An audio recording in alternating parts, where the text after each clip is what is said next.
তো মিকাইল আলাইহিস সালাম জন্ম লগ্ন থেকে যেদিন আল্লাহ রাসূল প্রাপ্ত বয়স্ক হইছেন ওদিন আল্লাহ জিবরিল আলাইহিস সালামকে অ্যাড করছেন যে জিবরিল তুমি ডান দিকে থাকবে, মিকাইল বাম দিকে থাকবে, আমরা দুইজন আমার বন্ধুর বডিগার্ড। মদিনা মুনাওয়ারা হিজরত করে যাওয়ার পরে মুহাজির আনসার বসছিল যে কাছেই তো ইহুদিদের এলাকা বনু নজির আর কুরাইজা, ওরা ছোটবেলার থেকে তাক পাইতা আছে কখন পাবে নাগালে আর আল্লাহ রাসূলকে হত্যা করে দিবে।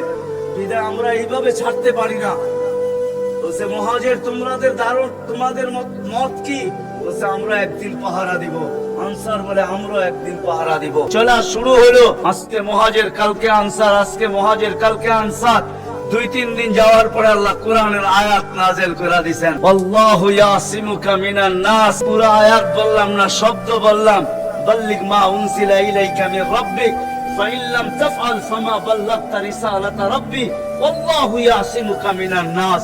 আল্লাহ চিৎকার দিয়া বলতেছে বন্ধু পাহারা সরান, আপনাকে অন্য পাহারা দিবে, এটা আমাদের সহ্য হবে না, সরান পাহারা। পাহারা তো আমরা দিব।